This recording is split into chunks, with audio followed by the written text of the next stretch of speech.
오늘은 창세기 39장과 40장 전체를 한번 함께 살펴보려고 하는데요. 지난 시간에 우리가 보았던 것처럼 요셉은 이제 노예로 팔려가게 되죠. 그런데 39장에 보니까 그 팔려간 집이 어디냐면 바로 보디발이라고 하는 그 바로 왕의 친위대장의 집이었습니다. 그래서 거기서도 열심히 요셉은 주인을 섬겼어요. 그래서 결국에 이 보디발이 이 주인이 요셉을 너무 좋게 생각해서 이 사람을 집안 전체를 총괄하는 가정 총무로 세우게 됩니다. 그런데요, 이 요셉이 좀 잘생기고 꽃미남이었어요. 그러다 보니까 이 보디발의 아내, 그러니까 집주인의 아내가 이 요셉을 꼬시려고 한 거예요. 이 여주인이 꼬시려고 했는데 요셉이 전혀 넘어오질 않는 거예요. 그래서 계속해서 간청해요. 나랑 하룻밤만 자자. 나랑 하룻밤만 자자. 그러다가 어느 날 이제 집에 들어갔는데, 요셉이 집에 들어갔는데 아무도 없는 그런 날이 있었어요. 그러자 이 여인이 훨씬 더 강하게 붙들었습니다. 겉옷을 잡아당기면서 나랑 하룻밤만 자자. 그러자 이 요셉이 어떻게 했냐면 자기가 입고 있었던 겉옷을 벗고 뛰쳐나갔어요. 도망쳐 나갔어요. 그러자 이 보디발의 아내는 자기를 받아주지 않은 것에 대한 이 앙심을 품고서 이 요셉에 대해서 트집을 잡기를 자기 남편에게 가서 이 겉옷을 딱 보여주면서, 봐라, 이 요셉이라고 하는, 당신이 지금 가정총무로 세웠다고 하는 이 요셉이 나를 성추행하려고 지금 들어왔다. 이 옷이 증거다. 이렇게 이야기를 하게 되죠. 결국에 이 요셉은요, 감옥에 갇혀버리게 되었어요. 하지만 요셉은요, 이 감옥에서도 또 열심히 생활을 해가지고요, 그 감옥을 관할하는 이 간수장이 요셉에게 열쇠를 맡겨요. 열쇠를 맡기면서 너가 이 모든 이 죄인들을, 범죄자들을 관리해라. 이렇게 됐습니다. 그래서 모든 감옥의 사물을 관리하게 되는데, 어느 날 우리가 오늘 읽은 것처럼 술 맡은 관원장과 떡 맡은 관원장이 감옥에 갇히게 되었어요. 뭔가 바로왕에게 뭔가 실수를 한 것 같아요. 그래서 갇히게 되었는데 이 두 사람이 꿈을 꿨다라고 하는 거죠. 이 두 사람이 꾼 꿈이 두 사람의 꿈이 다른데, 한 사람의 꿈은 한 포도나무에 3개의 가지가 있는데 거기에 싹도 나고 꽃도 피고 열매도 맺히고 포도가 맺혀서 그 즙을 짜가지고 바로왕에게 드렸다라고 하는 꿈이었고, 이 떡 맡은 관원장이 꾸었던 꿈은 3개의 그 떡 광주리를 머리에 이고 있었는데 맨 위에 있었던 그 광주리 위에 있었던 그 음식을 새들이 와서 주워 먹더라라고 하는 꿈이었죠.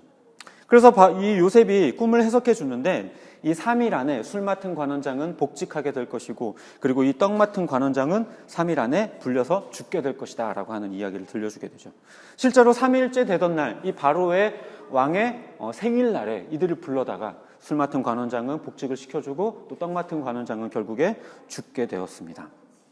그러면서 요셉은 술 맡은 관원장에게 자신이 억울하게 감옥에 갇히게 되었으니까 자기를 기억해달라고 그렇게 얘기했는데 어떻게 되었나요? 오늘 우리가 읽은 본문의 23절 마지막에 보는 것처럼 이 술 맡은 관원장은 자신의 그 복직의 기쁨과 함께 요셉을 새카맣게 잊어버린 채 그렇게 2년이라고 하는 시간을 지나가게 되어버렸습니다. 참 열심히 꿋꿋하게 버티면서 살았지만요, 세상은 그에게 너무나도 잔인했어요.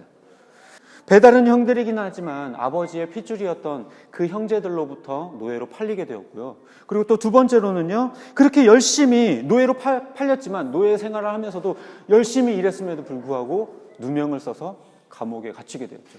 그리고 또 세 번째로는 또 자기가 꿈을 해석해 줬는데도 불구하고 이 술 맡은 관원장은 자기를 새카맣게 잊어버리게 되었습니다. 솔직히요, 이 정도 경험하게 되면 아마 몇 번 자살하고도 남았을 거예요. 세상은 나한테 왜 이러지? 나한테 날 왜 이렇게 괴롭히지? 라고 생각했을 수도 있을 거예요. 다른 사람도 아닌 형들의 손에 노예로 팔리게 되었다. 게다가 이 나이가 17세밖에 되지 않았어요. 그러니 그 마음이 얼마나 착잡하고 얼마나 화가 났을까요? 어쩌면 우리 나이로 치자면요, 17세라고 하면 한창 사춘기에 있는 그 나이일지도 몰라요. 그러니 자기 인생을 비관하고 자살했을지도 모르겠죠. 게다가요, 진짜로 보디발의 아내와 동침이라도 했으면 억울하지는 않았을 거예요. 게다가 자기가 그 집을 위해서, 보디발의 그 집을 위해서 얼마나 열심히 일했는데, 최선을 다해서 그렇게 일을 했는데 자기를 향해서 이렇게 억울한 일을 벌어지게 만들다니라는 생각을 했을 겁니다. 만약 우리가 이런 일을 당했다면 어떻게 했을까요? 복수의 칼을 갈거나 평생 남을 원망하고 불평하면서 그렇게 삶을 살았을지도 모릅니다. 극단적으로는 자살했을지도 모르죠. 그것도 아니라면요, 최소한 어떻게 저런 인간들이 있을 수가 있지라고 하면서 뒤에서 욕하고 그 사람들을 향해서 손가락질을 하고 그렇게 했을지도 모릅니다. 게다가 노예가 되었을 때도요, 그렇게 열심히 살지 않았을 거예요. 우리 같았으면 그냥 대충 하루하루 그냥 사는 것도 귀찮아서 대충 시키는 것만 대충 하자라고 하면서 살았을지도 몰라요. 그러나 이 요셉은요, 자기가 노예임에도 불구하고요, 그것과 상관없이 정말 최선을 다했어요. 그 보디발을 최선을 다해서 섬겨서 그 보디발의 집이 형통케 되어지는 정도로 그렇게 열심히 일을 했습니다. 요셉은 대체 어떤 사람이었기에 노예로 팔리고 죄인이 되어지고 감옥에 갇히고 사람들이 자기를 잊어버리고 그런 상황 속에서 어떻게 하루하루의 삶에 최선을 다하고 오히려 감사하면서 그렇게 열심히 살 수 있었을까요? 요셉이 이렇게 어떤 상황에서든지 최선을 다하고 불평하지 않았었던 것은요, 요셉이 성격이 막 묻어나고 막 굉장히 긍정적이고 밝은 사람이어서가 아니었어요. 39장과 40장 전체를 잘 들여다보다 보면요, 하나님께서 요셉과 함께 하심으로 그를 형통케 하셨다라고 하는 표현들이 굉장히 자주 등장하는 것들을 볼 수 있습니다. 하나님께서 이 요셉을 인도하시고 돌보셨다라는 거예요. 그럼 이런 질문도 생길 수 있어요. 아니, 그렇다고 한다면 하나님이 함께 하실 거면 애초에 그런 상황을 만들지 말고 그냥 평탄하게 좋은 길로 이렇게 인도하시지 왜 굳이 노예가 되게 하고 왜 굳이 죄수가 되게 하였나, 이런 질문을 할 수도 있을 겁니다. 왜 그랬을까요? 그냥 평범하게 그냥 노예가 되지도 않고 형들에 의해서 팔리지도 않고 죄수가 되지도 않고 그냥 오히려 공부 열심히 해가지고 사시에 합격해가지고 판사 되고 이렇게 해가지고 총리가 되면 안 될까요? 그런 말이 있죠. 밤이 깊을수록 아침은 빨리 온다. 그리고 어쩌면요, 다른 나라 사람이었던 이 요셉이 애굽이라고 하는 아주 강대국의 총리의 자리에 들어서기 위해서는요, 평범한 방식으로는 안 돼요. 도리어 더 깊은 곳으로 내려가야만 하나님께서 그를 총리라고 하는 그 높은 자리로 올리실 수 있었던 것입니다. 어쩌면 요셉도 하나님의 그런 뜻을 잘 이해하고 있었던 것 같아요. 그렇기 때문에 노예로 팔린 그 순간부터 술 맡은 관원장이 자기를 잊었던 그 순간까지 단 한 번도 불평하거나 원망하거나 다른 사람을 탓하거나 자기의 삶을 비관한 적이 없어요. 오히려 주어진, 노예가 되었으면 노예대로, 죄수가 되었으면 죄수가 된 대로 그 주어진 상황 가운데서 최선을 다했어요. 그래서 다른 사람들이 보기에도 이 사람은 정말 열심히 사는구나, 이 사람에게는 이러한 일들을 맡겨도 되겠구나라고 할 만큼 최선을 다했던 것이죠. 그가 그렇게 휘몰아치는 폭풍 같은 그런 상황 속에서도 잔잔할 수 있었던 것은요, 다름 아닌 하나님의 은혜가 그에게 있었기 때문에 그래요. 하나님이 그와 동행하셨고 하나님이 그에게 은혜를 주셨고 또한 하나님이 그에게 분명한 꿈을 주셨기 때문에 그는 그 모든 상황들 가운데서 이겨낼 수 있었던 것입니다. 우리 삶도 돌아보면요, 고난들이 참 많이 있어요. 하나님을 아무리 잘 믿는다고 해서요, 고난이 없는 게 아니에요. 예수님과 동행했었던 그 12 제자들도요, 그 배 위에서 풍랑을 만나요. 죽을 것 같은 위기를 그들도 경험하게 됐어요. 배고픈 적도 있었고요, 춥고 힘든 적도 있었어요. 예수님과 함께 해도. 그럼에도 불구하고 그 중요한 것은 그 고난을 우리가 어떻게 해석할 것인가예요. 2년 전에 텔레비전에서 다큐로 제작된 적도 있었고요. 최근에 5월 달에 개봉한 영화 교회 오빠라고 하는 이야기가 있습니다. 고 이관희 집사님의 가정에 대한 이야기인데요. 이 이관희 집사님의 아내가 딸 아이를 출산하게 돼요. 그러고 산후조리원에서 지내게 됩니다. 한 달 정도 지내고 이제 산후조리원에서 퇴원을 하려고 하는 그날, 하필이면 그날 남편에게서 사기 대장암이 발견되게 돼요. 그런데요, 그것으로 끝나지 않고 사기 대장암을 앓는 중에 그 남편의 엄마가 우울증에 시달리다가 옷방에서 옷걸이에 목을 걸고 자살하게 돼요. 뿐만 아니라 이 남편의 항암 치료가 1차 치료가 끝나고 이제 조금 거의 완치가 되었습니다. 90% 정도 완치가 되었습니다라고 하는 판정이 내려진 후 정확하게 일주일도 채 안 돼서 이번에는 아내가 사기 혈액암에 걸리게 돼요.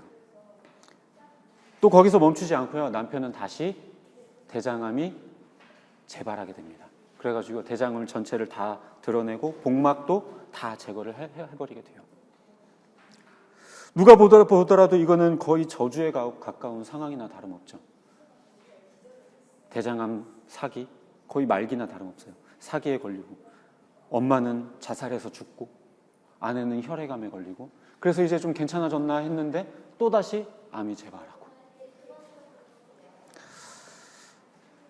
하지만 그들은 그 상황 가운데서도 하나님을 신뢰하겠다라고 말하고 그 무엇도 불평하지 않겠다라고 끝까지 하나님을 붙들었어요.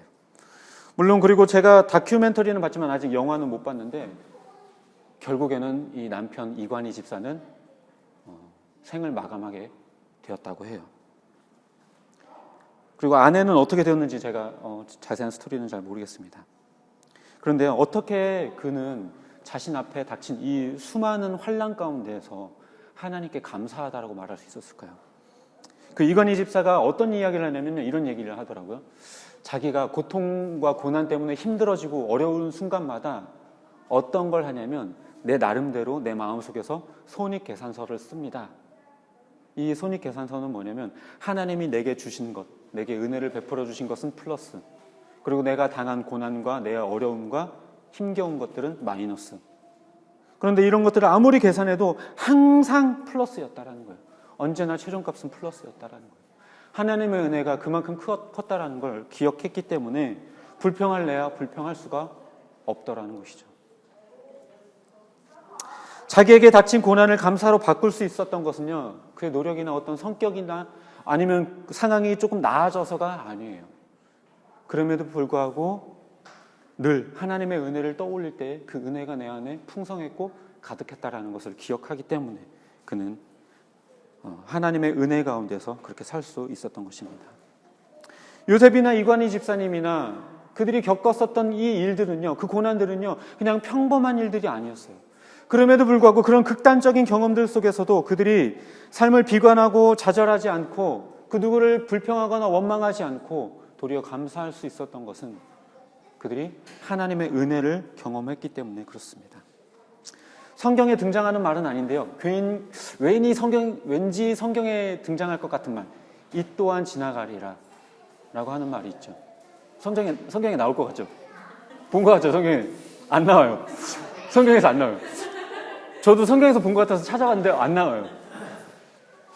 안 나오더라고요. 그냥 이게 다윗과 관련된 한 이야기에서 비롯된 이야기라고 하더라고요. 아무튼 간에 이 또한 지나가리라. 우리에게 아무리 버겁고 힘든 날이 찾아와도 그것 또한 언젠가는 결국에 지나가고 말 일이라는 거예요. 또 성경은 우리에게 우리가 둘 소망은 이 땅이 아니라 하나님이 계신 하나님 나라에 있다라고 이야기를 하죠. 이 땅에서 우리가 잠깐 당하는 그 고난은 우리가 영원히 누리게 될 그 영광에 비할 것이 되지 못한다라고 성경은 우리에게 기록하고 있습니다. 우리의 꿈은 이 땅에서 잘 먹고 사는 것에 있지 않아요. 요셉이 꾸었던 꿈도요, 그가 정말로 애굽의 총리가 되겠지 이걸 생각했을까요? 그렇진 않았을 거예요. 그는 아마도 내가 누군가를 관리하고 그 사람들을 돌보는 사람이 되어야 되는 것보다 내가 최선을 다하면서 다른 사람들을 돌보며 살아야겠다라는 그런 생각을 가졌을 거예요. 마찬가지로 하나님이 우리에게 주시는 꿈은요, 이 땅에서 잘 먹고 잘 살자, 아니면 높은 자리에 앉자, 그런 것을 말하는 것은 절대로 아닐 거예요. 하나님의 자녀로서, 그리스도인으로서 세상 사람들에게 어떻게 그리스도의 사랑을 전할까라고 하는 그 사명을, 그 꿈을 우리에게 주신 것일 것입니다. 따라서 우리가 그 꿈을 바라보며 산다면 이 땅에서의 고난, 그것도 하나의 지나가는 추억으로 지나가게 될 것입니다. 그리고 원래 이런 거 잘 안 하는데요, 러시아의 유명한 시인 중에 알렉산드르 푸시킨이라고 하는 시인이 있습니다. 근데 이분이 지은 시가 뭐냐면요, 오늘 우리가 나누는 말씀의 제목, 삶이 그대를 속일지라도 라고 하는 제목입니다. 제가 한번 잠깐 읽어드릴게요. 삶이 그대를 속일지라도 슬퍼하거나 노하지 말라. 우울한 날들을 견디면 믿으라 기쁨의 날이 오리니 마음은 미래에 사는 것, 현재는 슬픈 것, 모든 것은 순간적인 것, 지나가는 것이니 그리고 지나가는 것은 훗날 소중하게 되리니.